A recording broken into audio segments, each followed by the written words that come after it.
La vie. La vie est un phénomène naturel connu aujourd'hui exclusivement sur Terre. La vie est caractérisée par le fait de pouvoir se reproduire à l'identique, la présence d'eau, un métabolisme et une aptitude à maintenir des paramètres physico-chimiques. La Terre se forme il y a 4,5 milliards d'années. Aucune forme de vie ne l'habite dans sa forme primitive. Elle ne ressemble pas à la planète que nous connaissons aujourd'hui.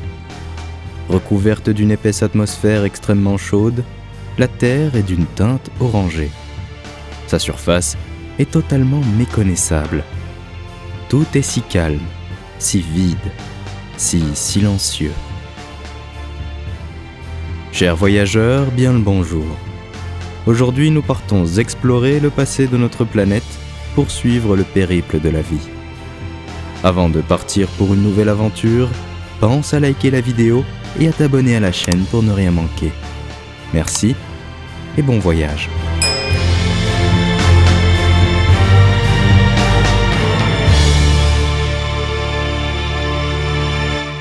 Avec le temps, la Terre se refroidit. L'eau contenue jusque-là dans son atmosphère primitive passe à l'état liquide, l'hydrosphère apparaît.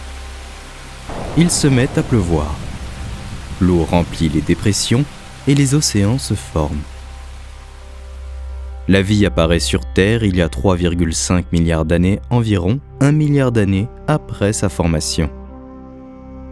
Au début sous forme de simples organismes unicellulaires, ils évoluent en milieu aquatique et sont de petite taille, environ quelques dixièmes de millimètre. Peu à peu, les cellules se regroupent, se rapprochent. Elles absorbent de la lumière du soleil, de l'eau et du gaz. Elles se développent et envahissent les fonds marins. En plusieurs millions d'années, les cellules se perfectionnent et se rassemblent. Elles vont former des êtres pluricellulaires de forme et de taille très variées, plus grands que les unicellulaires, un seul noyau n'arrivant pas à contrôler une trop grosse quantité de cytoplasme. Les organismes pluricellulaires voient leurs cellules s'associer en tissus, ce qui permettra d'accomplir des fonctions. Il y a 540 millions d'années, une véritable explosion de la diversité survient, l'explosion du Cambrien. Les conditions idéales sont réunies pour l'évolution de nombreuses espèces d'animaux marins. Les océans se remplissent de créatures vivantes s'apparentant à des méduses, des crevettes ou encore des vers. Certaines espèces s'entretuent et deviennent de plus en plus grosses. Des abysses jusqu'à la surface de l'eau, le monde aquatique grouille de vie. Des algues vertes marines poussent dans les eaux peu profondes et évolueront jusqu'à devenir les premières plantes à pousser sur la terre ferme. Les mousses tapissent les zones de terre. À ce jour, notre planète possède une richesse et une diversité animale et végétale extraordinaires.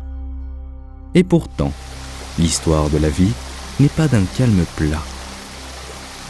Cette dernière n'a pas été épargnée et elle a subi de grands bouleversements ayant à chaque fois des conséquences sur son évolution.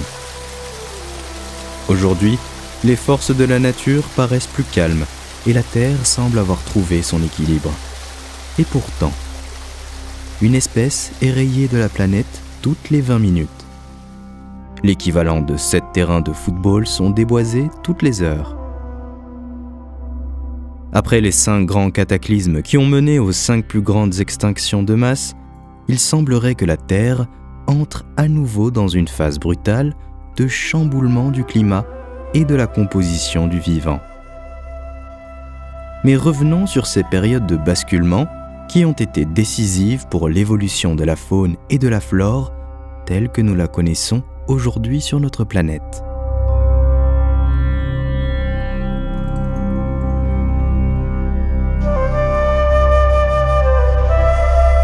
Nous sommes dans le second des 6 systèmes composant le Paléozoïque, l'Ordovicien, qui dure de 488 millions d'années à moins 443 millions d'années, Cette nouvelle période débute à la suite de l'extinction du Cambrien, probablement due à un impact d'astéroïdes.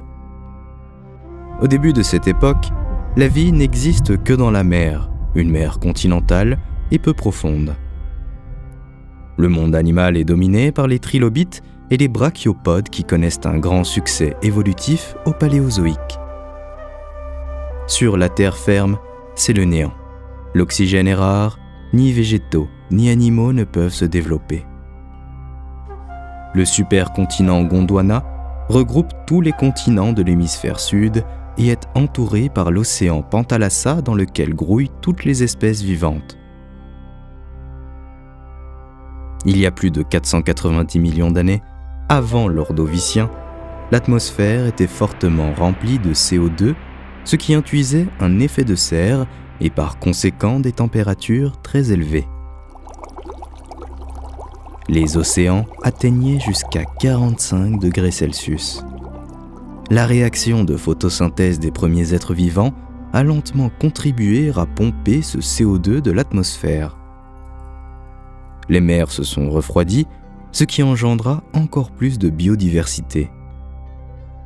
L'Ordovicien est plus que favorable à la prolifération de la vie et à la radiation évolutive. Le nombre de genres et de familles quadruple quasiment par rapport au Cambrien.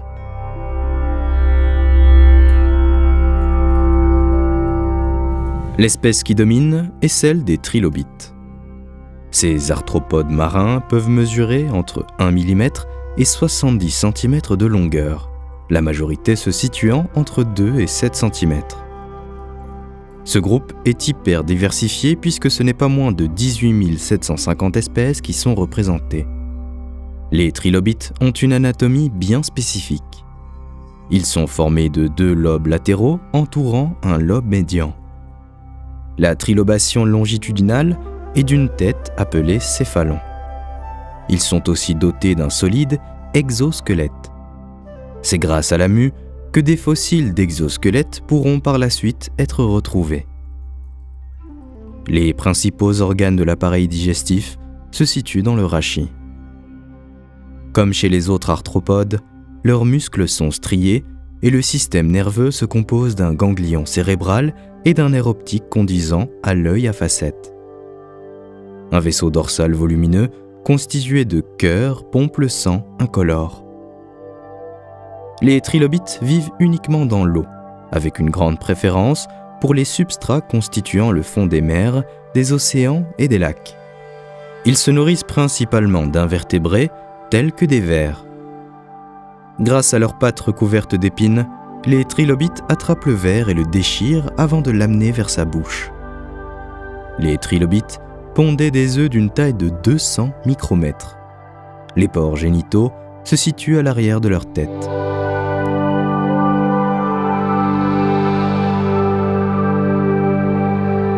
Les brachiopodes sont des animaux lophotrochozoaires, un groupe majeur de la classe des mollusques, les protostomiens, qui vivent exclusivement sous l'eau. Leur coquille comporte 2 valves avec une symétrie particulière puisqu'au lieu d'être positionnées à droite et à gauche, elles se situent au niveau ventral. La valve pédonculaire est la plus grande et dorsale, la valve brachiale la plus petite. La coquille d'un brachiopode se distingue par l'existence d'un squelette brachial spiralé qui se prête à être le support du lophophore, organe à proximité de la bouche qui contribue à l'alimentation de l'animal. Depuis le lophophore, 2 minuscules filaments piègent le plancton et le déposent dans la bouche. Les brachiopodes vivent définitivement fixés à leur substrat.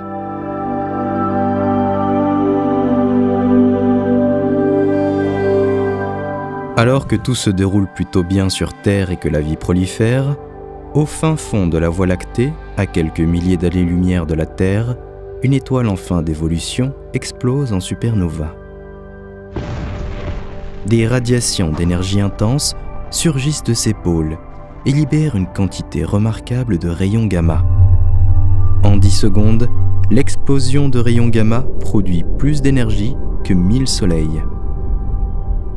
À la vitesse de 300 000 km par seconde, ces rayons traversent l'univers et atteignent la Terre. Ils traversent dans un premier temps l'atmosphère et anéantissent les molécules d'air. Seulement 10 secondes après l'explosion, c'est le retour au calme, et pourtant l'avenir de chaque espèce est maintenant menacé. En pleine journée, une deuxième étoile scintille aux côtés du Soleil. La supernova brille et brillera encore quelques mois avant de disparaître. Presque un tiers de la couche d'ozone a été détruite par les rayons gamma. Les rayons ultraviolets du Soleil peuvent désormais traverser l'atmosphère. La Terre devient une fournaise et la lumière du Soleil 50 fois plus intense est littéralement intolérable.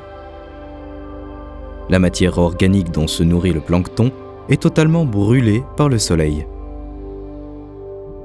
Les mangeurs de plancton se trouvent à leur tour privés de nourriture.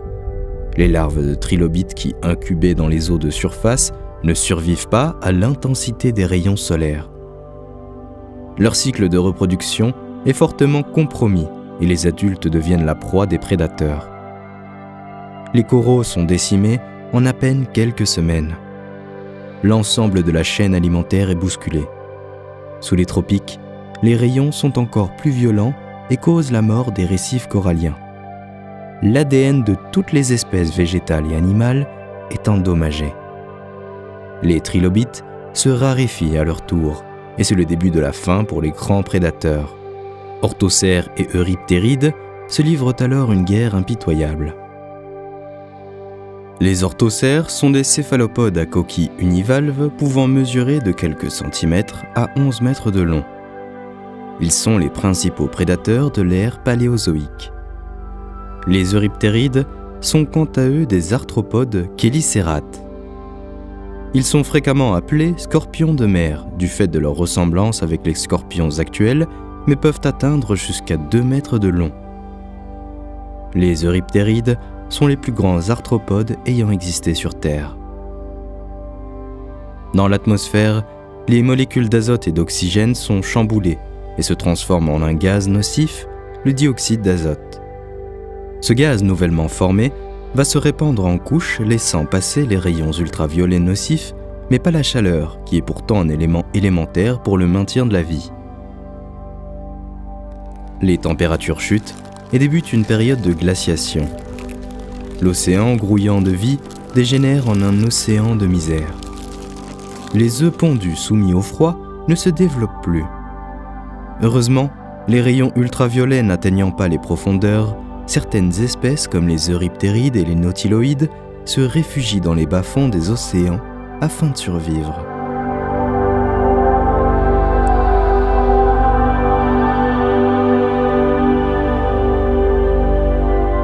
Plus de 500 années plus tard, le constat est alarmant.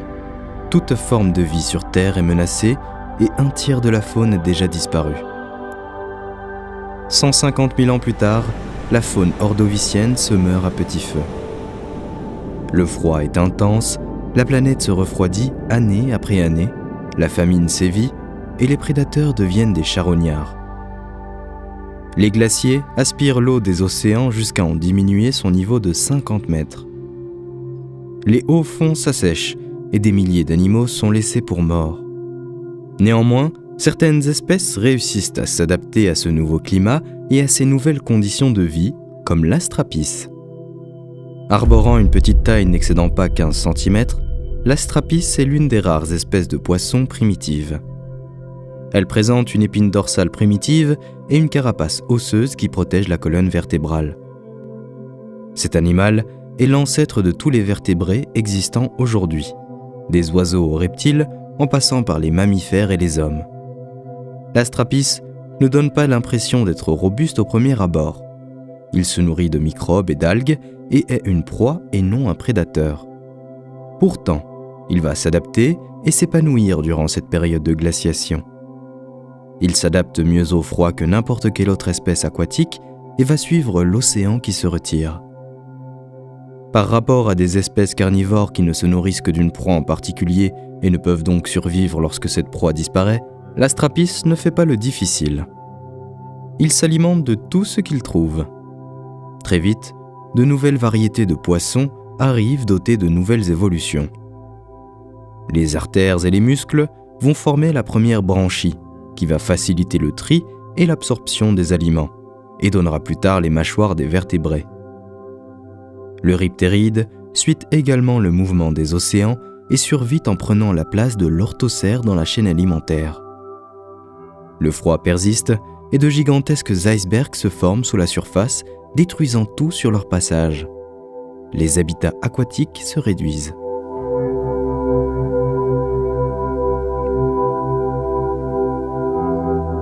« 500 000 ans après le sursaut gamma, ce sont les 2/3 du monde animal qui ont disparu. Les températures sur la planète commencent enfin à remonter grâce à l'apport progressif en CO2 des volcans. Petit à petit, les glaciers fondent. Ce nouveau changement climatique bouleverse les espèces et les pousse à s'adapter encore. 70% des espèces disparaissent à jamais de la surface de la Terre suite à cette extinction.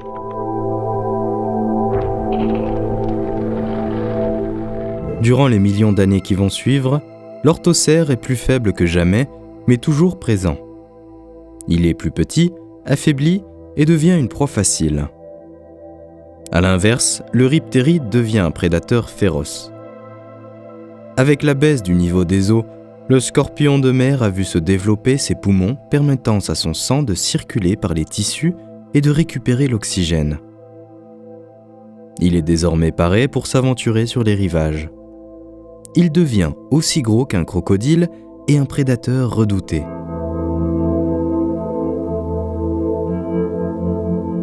Les acanthodiens, poissons cousins des astrapis, sont aussi sujets à des évolutions extraordinaires. Ils possèdent désormais des mâchoires qui leur permettent de découper de la chair à même la carcasse, eux qui auparavant se nourrissaient de microbes et d'algues, gravissent les échelons dans la chaîne alimentaire. La planète est en rémission, mais le bilan est lourd. Elle retrouve petit à petit son climat tropical et voit le niveau de ses eaux remonter et les habitats aquatiques se recréer. Tous les poissons que nous connaissons aujourd'hui viennent des espèces apparues à cette époque. Mais la Terre s'apprête à subir un autre cataclysme. Durant la période du Dévonien, l'océan Pantalassa recouvre toujours une grande partie de la Terre.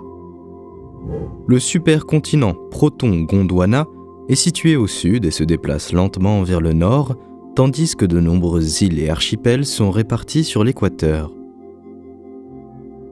Le climat est chaud, entre 25 et 30 degrés Celsius. Plus de 200 millions d'années se sont déroulées en toute tranquillité et dans le vaste océan, la vie animale prolifère avec abondance. Les récifs coralliens se développent sur des millions de mètres carrés. Ces écosystèmes sont peuplés d'éponges, de trilobites, de mollusques, de nautiloïdes ou encore de brachiopodes. Les poissons sont également présents et ont beaucoup évolué. Des placodermes s'imposent comme la nouvelle espèce de poisson sur le devant. Dotés de plaques osseuses recouvrant la partie antérieure de leur corps, ils sont désormais munis de nageoires. Un nouvel espace de déplacement s'offre à eux. Ils peuvent prendre de la hauteur et échapper aux terribles scorpions des mers. Ils sont les premiers poissons pélagiques. Une autre nouvelle caractéristique fait leur force. C'est leur mâchoire qui s'articule. Dorénavant, ils sont capables de déchirer et de mordre. Armés et nuisibles, les placodermes sont des prédateurs hors pair qui chassent tout ce qui est à leur portée. Désormais, les vertébrés aquatiques sont divisés en deux grandes classes. Les poissons à nageoires rayonnées, qui constituent encore 50% des vertébrés aujourd'hui, et les poissons à nageoires charnues, dotés de poumons, leur permettant de respirer à l'air libre et qui évolueront bien plus tard en tétrapodes.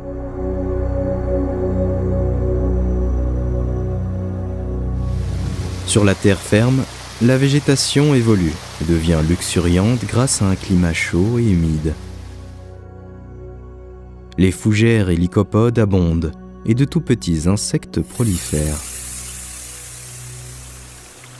En l'absence d'espèces herbivores pour limiter la propagation, la végétation abonde et les premières forêts apparaissent.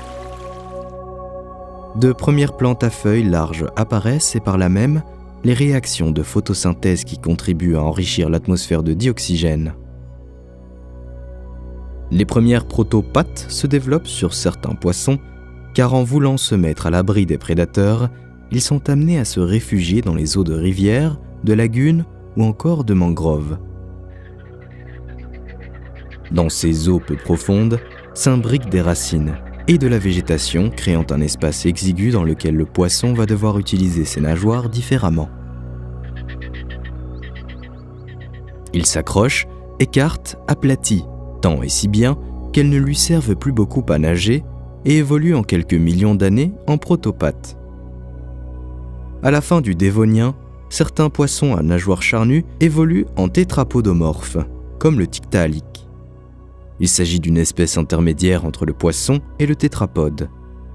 Il peut atteindre jusqu'à 2 mètres de long et voit son corps et sa tête aplatis afin de garder le corps dans l'eau, mais de pouvoir sortir la tête pour respirer, même s'il peut aussi respirer sous l'eau.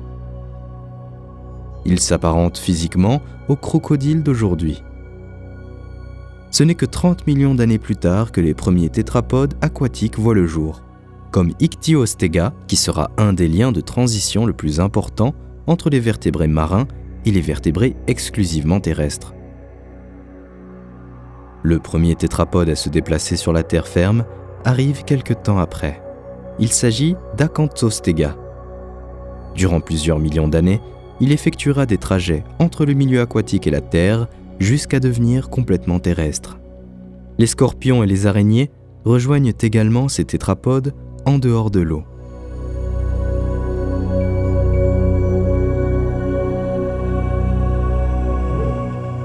L'extinction du Dévonien va s'étendre sur quelques 3 millions d'années à la suite d'une série d'événements. Tout commence sous la Sibérie actuelle, au cœur de la Terre, là où un océan de magma bouillonne. Un panache géant, une remontée de roches chaudes provenant du manteau terrestre, est en train de se constituer. Il finit par se détacher de la matière magmatique, perce la croûte de la Terre et explose. Des gaz extrêmement chauds sont projetés à la surface de la Terre. L'eau se met à bouillir et des tremblements de terre sous-marins anéantissent les récifs. Les éruptions colossales atteignent des zones de 60 km² avec une énergie équivalente à 1000 bombes nucléaires. Aux alentours, des millions de poissons meurent sous la chaleur. Le panache géant continue sa conquête de la Terre. Le royaume animal prospère qui régnait se trouve anéanti. L'activité des plaques tectoniques s'intensifie. Le fond océanique se fissure et une nouvelle croûte océanique, ainsi que des volcans sous-marins, se forment. Une autre conséquence du panache est qu'il empoisonne l'océan, puisque lorsque la lave en fusion entre en contact avec l'eau de mer, elle libère de nombreux métaux comme le fer, le magnésium, l'or et l'argent, des substances toxiques. Tout porte à croire que l'apocalypse est proche. La Terre ne sera plus jamais la même.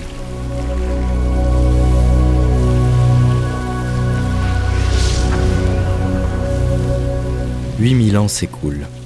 L'océan continue sans répit sa bataille pour survivre, mais c'est désormais l'atmosphère terrestre qui est mise à mal. Des milliers de tonnes de gaz toxiques, comme le dioxyde de carbone, sont libérés lentement dans l'air, chargeant ce dernier de gaz à effet de serre. La température monte. Les courants océaniques, qui étaient jusqu'alors assurés grâce à une redistribution de la chaleur, s'arrêtent et le monde se fige. L'eau des océans atteint 32 degrés Celsius. Le milieu aquatique se meurt. Les trilobites ne survivent pas.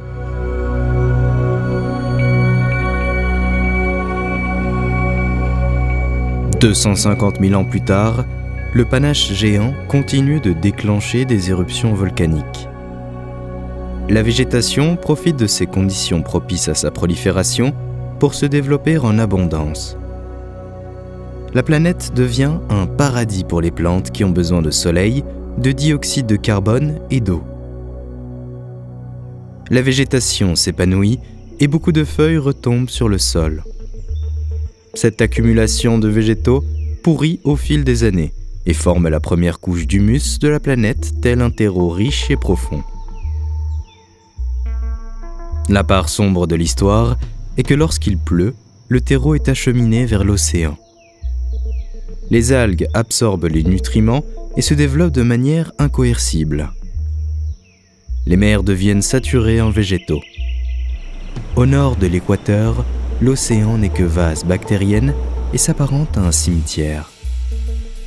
Quelques Dunkleosteus, de grands placodermes arthrodires, luttent contre la famine, mais leur appétit et le manque de nourriture les contraint au cannibalisme.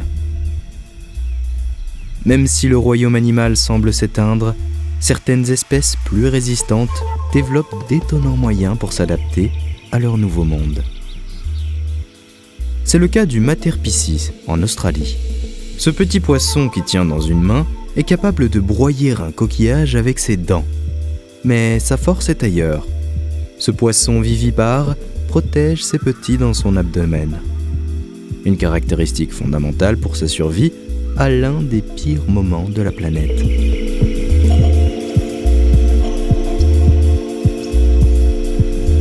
« 750 000 ans après le panache géant, les éruptions frappent désormais la Terre. Un volcan gigantesque se prépare. C'est en Chine occidentale actuelle que l'éruption a lieu. Des geysers de lave atteignant des centaines de mètres de hauteur jaillissent. Un nuage de cendres se forme sur tout le ciel qui prend une couleur rouge-orangée. Alors que la Terre fonctionnait comme une immense serre depuis plusieurs milliers d'années, les gaz volcaniques qui masquent désormais les rayons du Soleil vont plonger la planète dans un hiver volcanique. La température des océans passe de 32 à 21 degrés Celsius. Les œufs de poisson et le plancton sont éradiqués. Dans une rivière du Groenland, des tiktaalik survivent. Mais la première chute de neige va les surprendre. La terre, qui était tropicale, se refroidit. Et les eaux gelées amèneront les tiktaalik à leur perte. Ils s'éteignent peu à peu, jusqu'à disparaître totalement.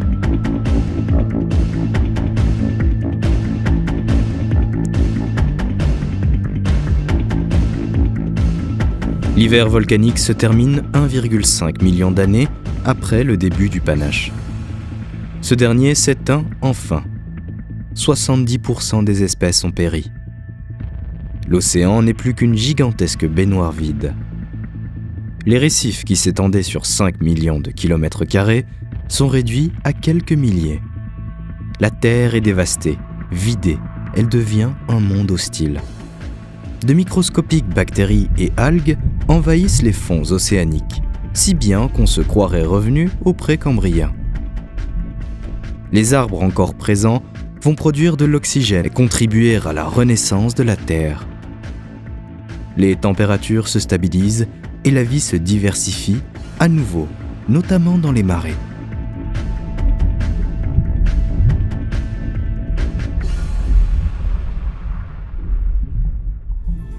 Durant le Permien, les deux continents que sont l'Eurasia et le Gondwana fusionnent jusqu'à former un nouveau supercontinent, la Pangée.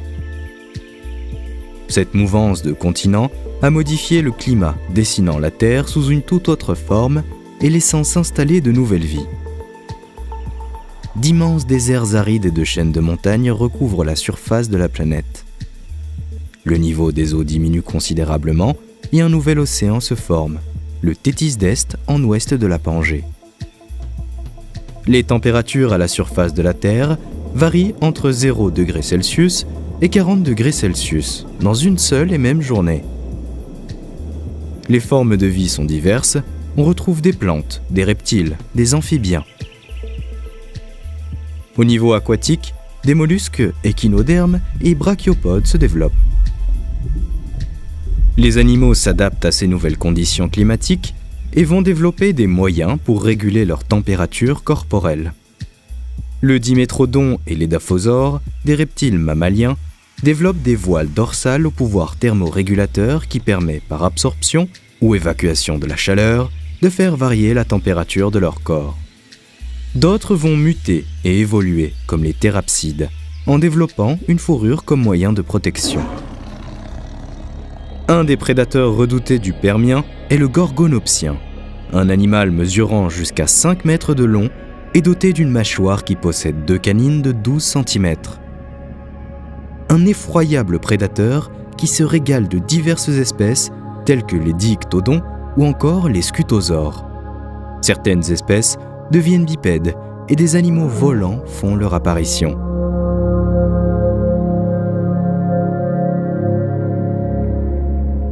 Il y a 250 millions d'années, à une centaine de kilomètres sous la surface de la Terre, du magma bouillonnant accumulé là depuis des milliers d'années se prépare à une attaque sans précédent. En Sibérie, la pression volcanique atteint son paroxysme. De violentes secousses se font ressentir. De la roche en fusion qui était jusqu'alors enfouie sous la croûte terrestre surgit à l'air libre. Le sol se scinde en deux sur environ 30 km. C'est un véritable raz-de-marée de feu liquide. Une coulée de lave recouvre rapidement 1/5 de l'équivalent de la surface de la France en seulement 48 heures. Et elle ne s'arrête pas là. Alors que la majorité des volcans explosent et s'arrêtent entre leurs périodes d'activité, l'éruption des trappes de Sibérie se manifeste par un épanchement basaltique qui perdurera au fil des années. La Pangée se retrouve bientôt intégralement gagnée par la colère du volcan, installant un dangereux déséquilibre naturel. La vie se trouvant près des trappes est décimée instantanément. Les animaux qui survivent tentent de fuir loin de la Sibérie, mais les conséquences de cet événement catastrophique ne leur laisseront pas de répit.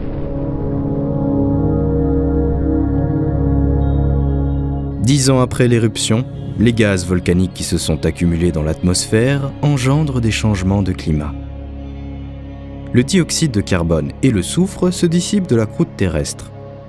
La lumière du soleil devient occultée et la chaleur emprisonnée aboutit sur des décennies d'épisodes climatiques instables. L'alternance de phases de refroidissement et de phases de réchauffement rend l'équilibre de la vie impossible. Toutes les zones de la Terre sont touchées. En Afrique du Sud, à 24 000 km de la Sibérie, les survivants commencent à peine à respirer. La température augmente de quelques degrés et le niveau d'oxygène chute. Le système respiratoire des lystrosaures ou encore des gorgonopsiens ne supporte pas le manque d'oxygène. Prédateurs et proies partagent dès lors la même bataille. Le trinoxodon, un petit animal que l'on aurait pu croire vaincu facilement, semble favorisé par l'évolution. Il fait preuve d'une grande résistance à la chaleur de par sa petite taille et fait face à la pollution de l'air grâce à la structure osseuse de son visage qui lui permet de respirer et de mastiquer en même temps. Sa vie communautaire lui a également permis de jouir d'une solidarité durant ce cataclysme et d'alléger les fardeaux tels que se nourrir ou se défendre. Le Proterosuchus, ancêtre d'un dinosaure qui ressemble à un crocodile, se fait également sa place dans le chaos. Son organisme au sang froid lui permet de mieux supporter la chaleur que les espèces à sang chaud, tout en ayant un besoin moindre en nourriture.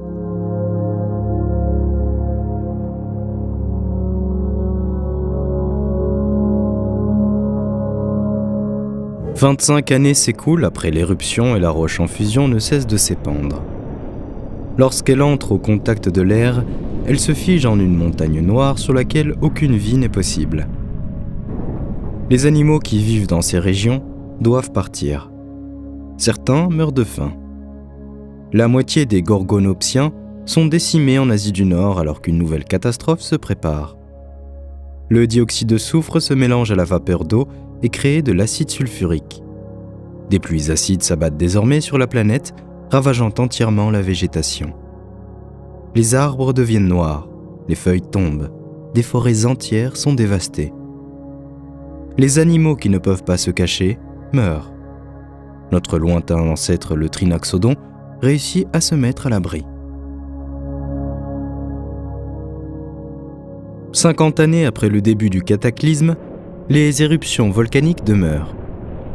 Les trappes de Sibérie se situent sur une réserve de charbon. Le méthane qu'il contient est tout à coup libéré et bien plus puissant que le dioxyde de carbone, il participe à augmenter l'effet de serre. Le réchauffement s'accélère, les végétaux, qui sont à la base de la chaîne alimentaire, périssent sous la chaleur, et la famine s'installe. Les grands herbivores comme les diictodons ne sont pas épargnés. Cette espèce qui passait sa journée à brouter disparaît progressivement, et par conséquent ses prédateurs, comme les gorgonopsiens, également. Certaines espèces tirent profit de cet univers hostile. Le Proterosuchus, animal à sang froid, dépense beaucoup moins d'énergie dans cet environnement où il fait toujours chaud. Le Trinaxodon devient un charognard et se nourrit des restes, d'insectes et d'amphibiens. «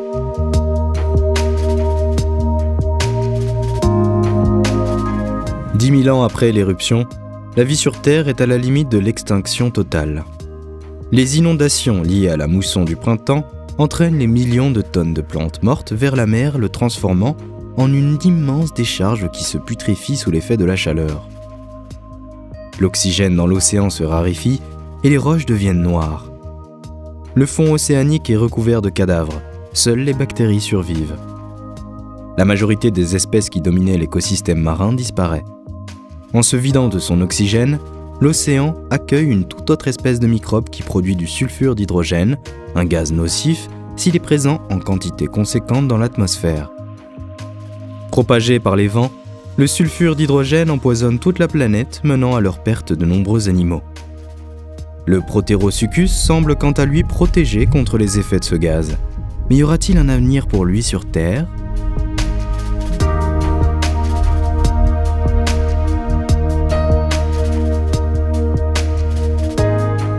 « 150 000 ans après l'extinction, la coulée de lave atteint désormais 1600 mètres de profondeur.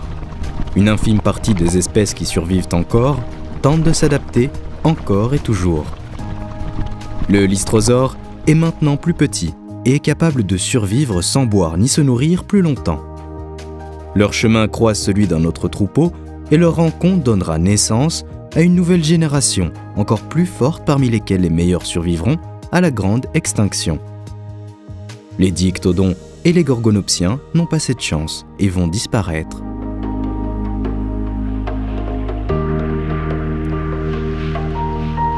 1,2 million d'années après l'éruption, toutes les formes de vie semblent éteintes, toutes ou presque. Quelques survivants réussissent à s'adapter à cet environnement hostile qui n'incitait pas à l'épanouissement de la vie. Parmi eux, le Proterosuchus se place comme un prédateur hors pair, lui qui ne représentait à peine que 3% de la population avant l'extinction. Grâce à lui, une variété d'archosaures qui donnera par la suite naissance aux crocodiles voit le jour. Le Trinaxodon survit également au cataclysme, ce qui est capital pour que l'homme voie ensuite le jour. L'extinction du mas du Permien est la plus dévastatrice de toute l'histoire de la Terre. 95% de toutes les formes de vie disparaissent, dont 70% des espèces terrestres comme les vertébrés, les plantes et les insectes, et 95% des espèces marines, 89 genres de reptiles, parmi les 90 existants, ne survivent pas. C'est une régression colossale pour l'histoire de l'évolution. L'extinction du Permien clôture l'ère paléozoïque. Nous voici désormais dans l'ère du Mésozoïque, également nommée âge des reptiles, dont la première période est le Trias. La période du Trias débute après la grande extinction du Permien, qui a amenuisé considérablement la biodiversité, puisque 95% de la vie marine et terrestre a disparu à jamais. La Terre est une vaste étendue immaculée à reconquérir. Les quelques survivants peuvent désormais se développer et s'épanouir.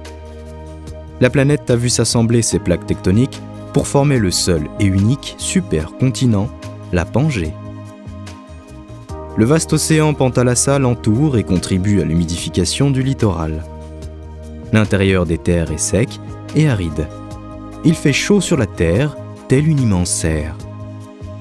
La chaîne de montagnes hercyniennes, qui a vu le jour lors de la collision des deux continents Laurussia et Proton-Gondwana, est la seule à contribuer aux variations du climat sur la Pangée. La hauteur de ces montagnes bloque les nuages, ce qui provoque des précipitations sur des régions bien ciblées. Par conséquent, la Pangée affiche deux types de climats, un chaud et humide là où les nuages sont présents plutôt au nord, et un chaud et sec, là où les nuages ne peuvent pas aller plutôt au sud. Le versant nord de la chaîne hercynéenne est bien plus propice au développement de la végétation et du monde animal. Au niveau de la végétation, on retrouve des mousses, des plantes à grains, des fougères et autres prêles. Le règne végétal a moins subi l'extinction du Permien que le règne animal, mais a tout de même assisté à la disparition des sigiaires du Dévonien, caractérisés par leurs troncs fossilisés, et des lépidodrindons, entre autres. Il suffira de quelques milliers d'années pour que la flore soit à nouveau abondante et que la végétation verdoie sur la Pangée.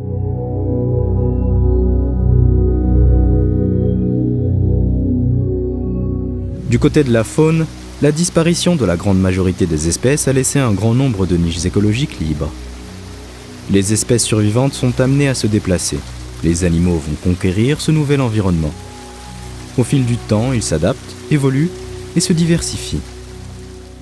De nouvelles espèces apparaissent et les espèces existantes évoluent, mutent et donnent aussi naissance à de nouvelles variétés bien plus adaptées à ces conditions de vie.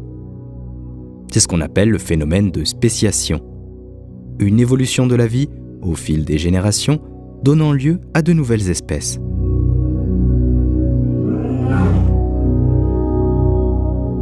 Dans les mers et les océans, la précédente extinction n'avait épargné personne, puisque 95% des espèces en place ont été amenées à disparaître. La vie a néanmoins repris son cours, et les océans sont petit à petit repeuplés de nouvelles variétés avec des coraux modernes, des mollusques et de nombreuses espèces de poissons. En quelques milliers d'années, la vie grouille à nouveau sous les eaux, mais elle ne sera jamais aussi abondante que durant le Paléozoïque. Les contrictiens, lointains cousins des requins, apparaissent. Ces poissons se caractérisent par des nageoires appareillées, des écailles et un squelette composé de cartilage et non d'eau. Les hybodontes se retrouvent aussi dans l'environnement marin. Ils évoluent nettement tout au long du Trias. D'abord de petite taille, environ 20 à 30 cm, ils se nourrissent de petites proies. Quelques millions d'années plus tard, ils s'adaptent à la salinité du littoral et se diversifient, atteignant des tailles jusqu'à 3 mètres de long. Ils développent des dents, leur permettant d'arracher et aussi de broyer. Ils occupent alors le haut rang de la chaîne alimentaire océanique à cette époque, avant l'arrivée des reptiles marins. C'est durant la période du Trias que les reptiles marins se développent et affluent dans les eaux marines et océaniques.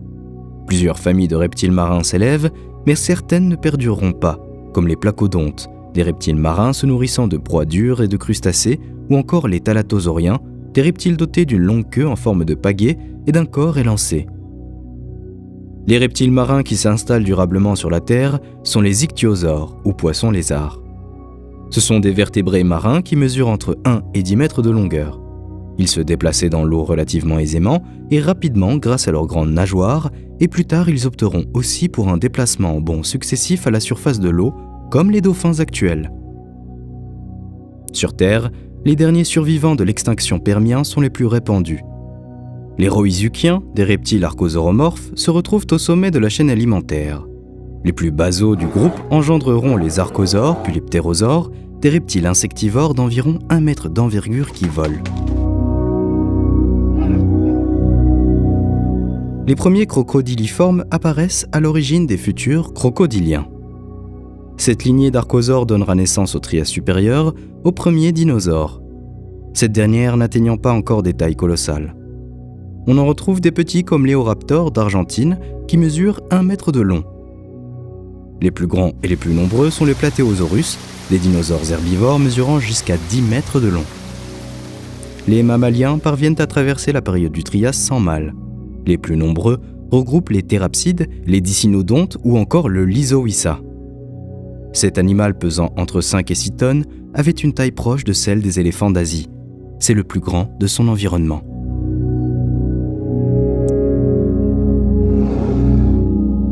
Souvenons-nous, lors de l'extinction du Permien, les trappes de Sibérie laissaient s'échapper de la lave et des gaz toxiques sur la Terre durant 1 million d'années. Désormais, le calme est revenu à la surface de la planète et le désert hostile que les trappes de Sibérie avaient laissé est redevenu accueillant et luxuriant pour la vie. Mais au plus profond de ses entrailles, la Terre bouillonne encore.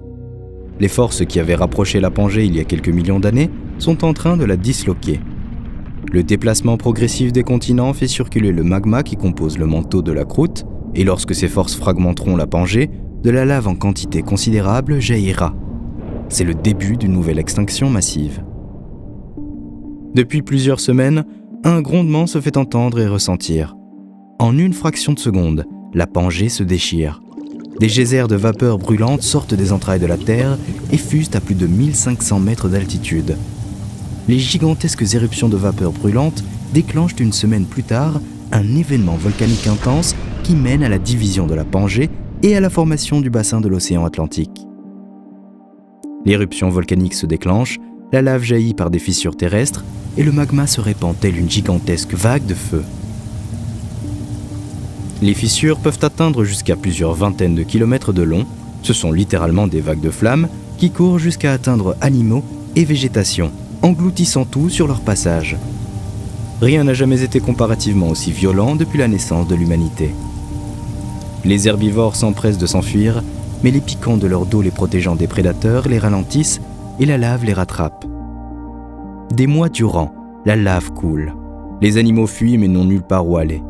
Face à cette situation critique, certains sont mieux armés que d'autres pour s'adapter au changement. C'est le cas du Staurikosaure, un des tout premiers dinosaures. Il fait partie des très rares bipèdes de l'époque, ce qui en fait un prédateur leste dans ce monde de quadrupèdes. Mais malgré son atout, il ne sera pas épargné par les dégâts de l'éruption.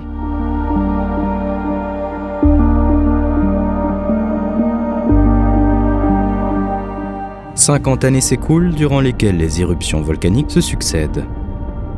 Une couche de lave recouvre petit à petit la surface du globe. Ces éruptions produisent énormément de gaz dissous dans le magma. Lorsqu'ils remontent en surface, ce sont des millions de tonnes de gaz nocifs qui se diffusent dans l'atmosphère et le taux de dioxyde de carbone augmente. Les températures augmentent considérablement. La chaleur est telle qu'elle devient étouffante, à tel point que les animaux marins souffrent aussi de la canicule. Le Rutiodon, un genre d'archosaure, vit dans l'eau, mais il est forcé de s'aventurer sur Terre pour pondre ses œufs. Cette particularité de son espèce le condamne à jamais. Se nourrir devient une épreuve pour tous, jusqu'à en venir à manger leur progéniture.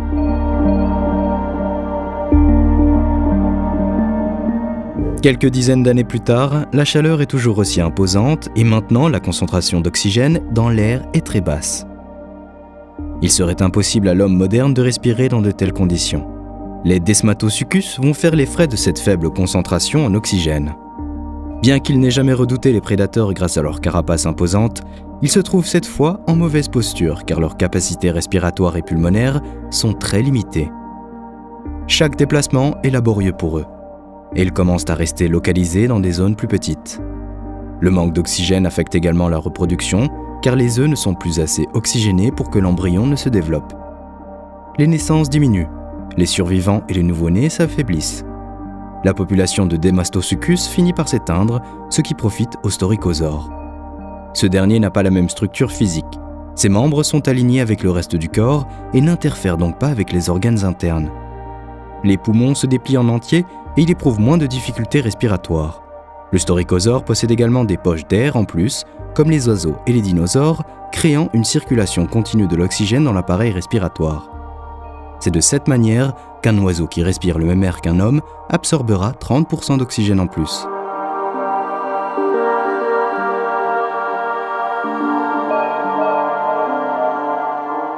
Les années défilent et des fissures apparaissent encore et toujours. La surface de la Pangée se meurt et un nouveau monde se dessine doucement. 50 000 ans se sont écoulés. Le paysage est méconnaissable. Le ciel est de couleur rouge. L'atmosphère est affaiblie en oxygène, mais très riche en dioxyde de carbone. Tout n'est qu'un horizon asséché, parsemé d'incendies ici et là. Les tempêtes de cendres détruisent tout. Les eaux douces de la Pangée deviennent épaisses. Au milieu de ce paysage cataclysmique, le Rutiodon recherche un lieu où il pourrait être en sécurité puisque sa rivière n'est plus accessible. Les cendres se mêlent désormais à la vapeur créant des pluies acides qui détruisent les arbres et la végétation. Les pluies durent, les racines flétrissent et la terre est emportée jusqu'à l'océan. Ce dernier se transforme en un liquide épais pollué de toutes sortes de minéraux dissous et de matières organiques. Le monde océanique est pareillement impacté.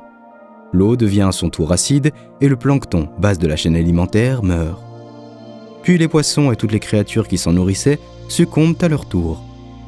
Des eudimorphodons longent les rivières et les lacs afin de trouver de la nourriture, mais ils devront se contenter des seuls cadavres pourrissant sur le sol.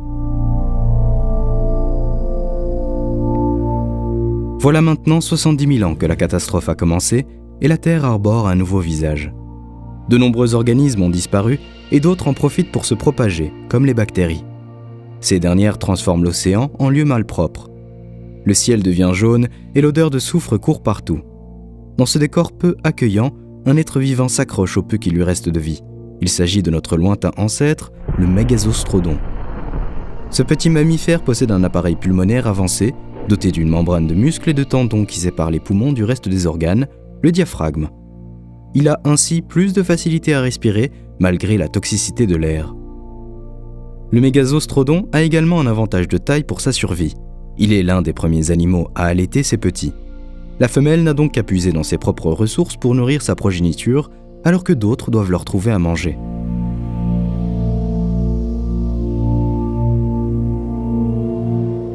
« 250 000 années sont passées depuis l'éruption et la Pangée est méconnaissable. Les fissures traversent la Terre de part et d'autre et la roche en fusion en découle toujours. La quantité de magma déversé atteindra au total environ 2 millions de kilomètres carrés. La désertification s'étend sur des régions entières. Dans certaines rares régions où la vie demeure, le Storikosaure continue d'évoluer et de trouver sa place. En plus de son appareil pulmonaire avancé, il couve maintenant ses œufs. Ce contact corporel permet une régulation de la température et une protection. La nouvelle génération en ressort plus forte et plus robuste. Les dinosaures sont de plus en plus nombreux.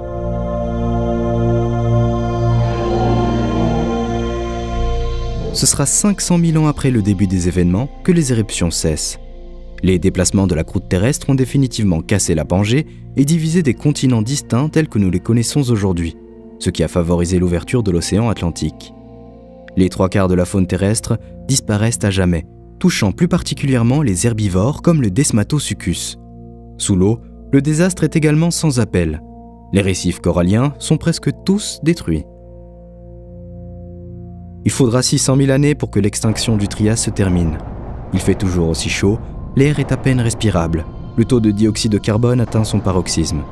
Mais notre monde, tel que nous le connaissons aujourd'hui, est né. Le Storikosaure s'est adapté aux pires conditions possibles, et maintenant, la planète est à lui et aux siens. Ils se multiplient et envahissent les terres, créant de nouveaux habitats et de nouvelles espèces. Aux côtés de ces lézards géants, on retrouve l'ancêtre des mammifères actuels, le Mégazostrodon. Ils évolueront ainsi durant les prochains milliers d'années. Nous voilà maintenant à la période du Crétacé. Vue du ciel, la Terre apparaît très familière à ce que nous connaissons aujourd'hui. La fragmentation de la Pangée dessine les traits de nos continents actuels. La planète n'a aucune calotte glaciaire. Le climat est donc toujours chaud. Les océans ont un niveau 200 mètres plus haut que le niveau actuel. Fougères, conifères et plantes à fleurs habillent le paysage. Les reptiles s'imposent toujours dans le milieu aquatique, même si un de ces grands groupes, l'ichthyosaure, disparaît pour des raisons encore bien mystérieuses. Dans les airs, les créatures atteignent des tailles impressionnantes, comme le Quetzalcoatlus avec ses 15 mètres d'envergure qui vole majestueusement. Le ptérosaure n'a qu'à bien se tenir. Il est d'ailleurs de moins en moins présent sur cette terre de géants. En effet, sur la terre ferme, les gigantesques dinosaures sont le groupe d'animaux qui domine et règne en maître depuis plusieurs millions d'années sur tous les continents. Bien installés, ils évoluent et se diversifient et de nouvelles espèces émergent, comme le tyrannosaure, le célèbre T-Rex. Doté d'une longue queue puissante d'un crâne massif, il mesure plus de 13 mètres et peut peser jusqu'à 8 tonnes. Il est le plus grand carnivore n'ayant jamais existé sur Terre et de loin le plus grand de son époque. Aux côtés des dinosaures, les mammifères se feraient tout de même une place. De taille moindre, ils ne sont pas non plus grands qu'une souris, alors que le plus petit des dinosaures mesure 1,20 m. Ce sont 2 millions d'espèces animales qui se côtoient à cette époque.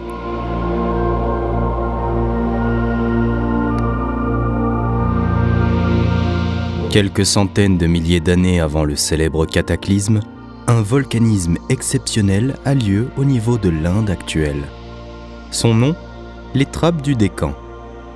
Sur plus d'1 million d'années, des coulées de lave s'abattent sur la surface, recouvrant plus de 2 millions de kilomètres cubes, atteignant à certains endroits plus de 800 km de long.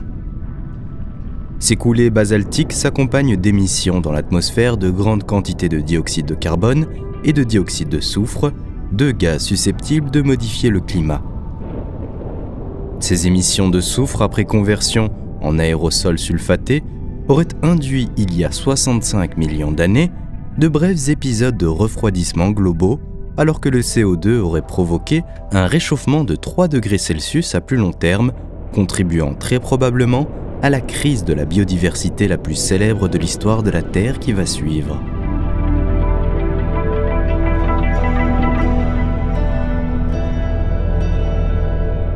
À quelques millions de kilomètres de la Terre, dans la ceinture d'astéroïdes située entre les orbites de Mars et de Jupiter, un des objets célestes sort de sa trajectoire et prend la direction de la Terre.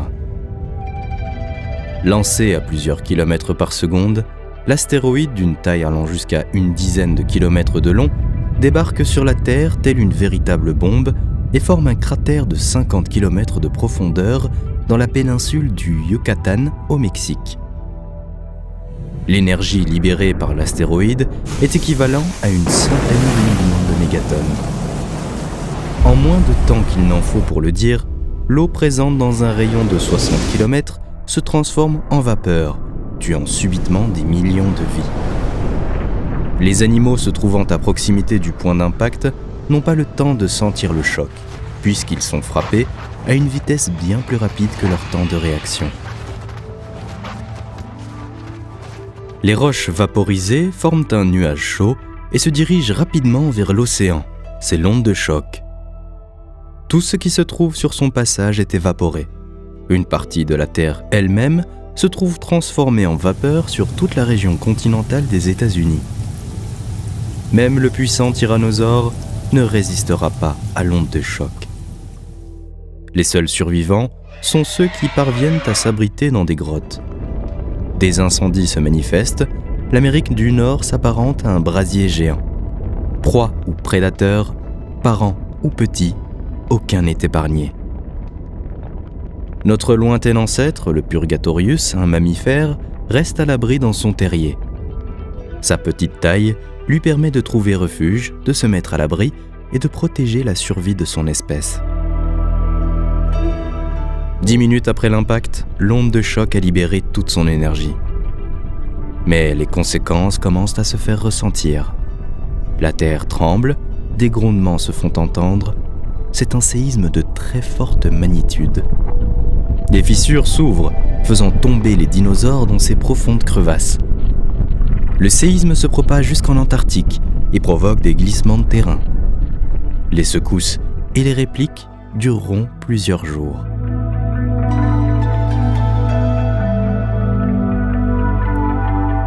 L'astéroïde continue de provoquer des phénomènes destructeurs. Moins d'1 heure après l'impact, un tsunami géant se dirige vers les côtes à une vitesse de 1000 km/h de la taille d'une chaîne de montagnes. Sur les côtes, les animaux voient l'océan se retirer, puis une ligne à l'horizon se rapprocher de plus en plus, grandissante. Le tsunami s'abat sur la terre, attrapant arbres, animaux et débris, et les disperse dans le paysage. Cette vague qui mesure plusieurs centaines de mètres d'amplitude balaye largement la planète, n'épargnant pas non plus les animaux aquatiques. Le mosasaure, pouvant mesurer jusqu'à 17 mètres, est happé par le courant et repoussé sur le rivage, là où il attendra une mort certaine. La vague submerge les basses terres, creusant des trous de plus de 300 mètres de profondeur, après quoi elle se retire avec une telle force qu'elle creuse un nouveau paysage.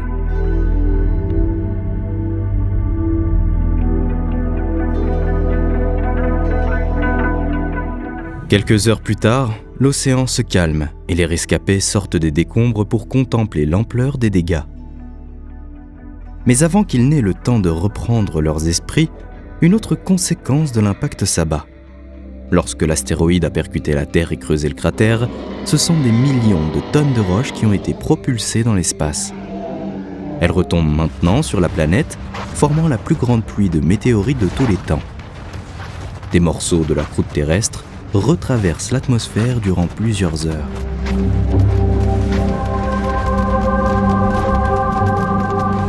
La planète est en flammes. Toutes les créatures sont mises à mal.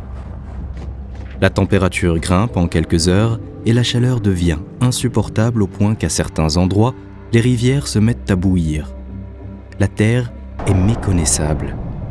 Et pourtant, certains spécimens résistent à cette apocalypse. Le Purtagorius se réfugie sous terre alors qu'en surface, le monde des dinosaures s'effondre.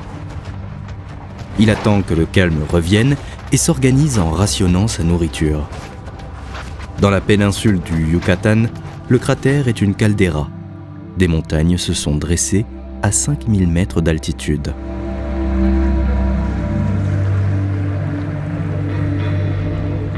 Une année après l'impact de l'astéroïde, la Terre est quasiment vidée de toute forme de vie. Ce sont 70% des espèces qui disparaissent durant cette 5e extinction de masse. Quelques animaux parmi les plus petits ont pu survivre, à l'instar de tous ceux qui dépassaient les 25 à 30 kg. L'océan aussi se retrouve dépourvu des grands reptiles marins et de la plupart des poissons et du plancton. Les petits mammifères qui se cachaient finissent par ressortir. Les tortues, les serpents et les crocodiles ont également sauvé leur peau en s'enfouissant profondément et grâce à leur capacité d'hibernation et à jeûner de manière prolongée. Le Purgatorius, l'un des plus anciens représentants des primates, peut avoir sa revanche. Lui qui était la proie des dinosaures peut maintenant errer sans crainte sur cette nouvelle Terre. Sa radiation importante dans l'ère qui suivra, le Paléocène, a joué un rôle dans l'émergence des mammifères et l'apparition plus tard d'Homo sapiens. Les mammifères deviennent les espèces dominantes. Les seuls descendants des dinosaures qui survivent seront les oiseaux.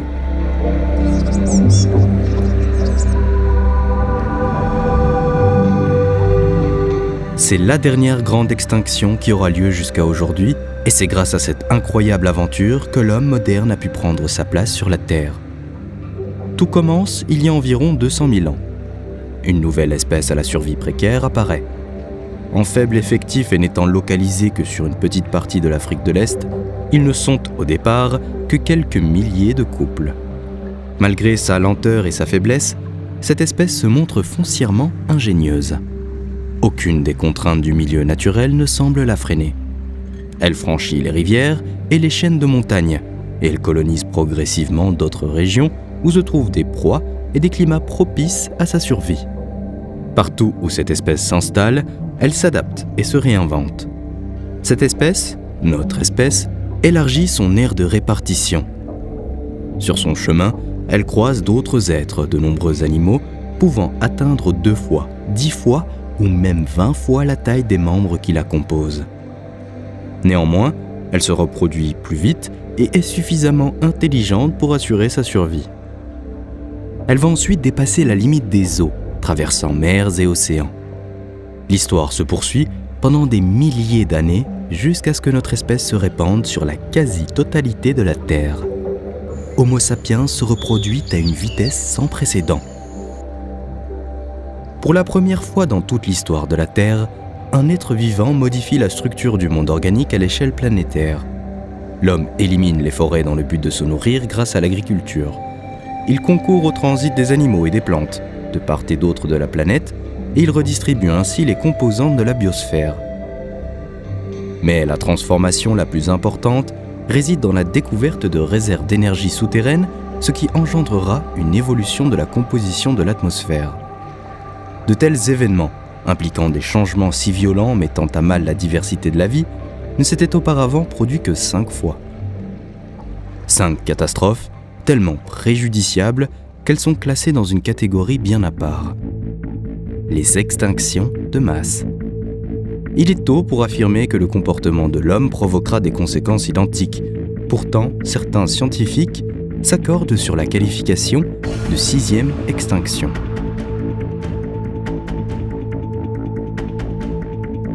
Alors que depuis plus d'un siècle, l'homme améliore sans cesse sa qualité et son espérance de vie, comment pouvons-nous imaginer que notre planète Terre aille si mal ?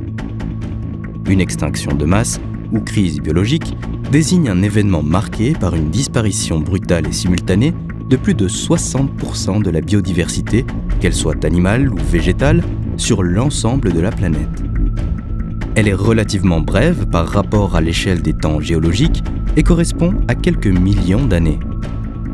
Malgré son intensité, une extinction de masse donne la chance à certaines formes de vie de se développer, débarrassées de leurs prédateurs habituels. La biodiversité se transforme et un nouvel équilibre se produit.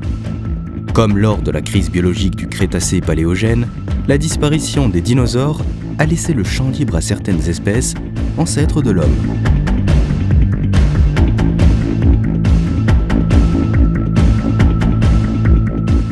Depuis quelques décennies, les études se succèdent afin de faire l'état des lieux des espèces qui sont en train de disparaître. 1 million d'espèces animales et végétales seraient menacées d'extinction sur les 8,7 millions d'espèces recensées.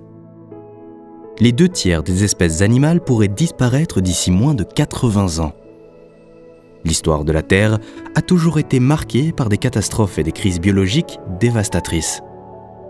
La vie oscille inlassablement entre des périodes de développement intense et de disparition quasi totale. Mais aujourd'hui, les prémices d'une nouvelle extinction semblent se profiler à toute allure. Sommes-nous à la veille d'une 6e extinction de masse ? L'avenir nous le dira.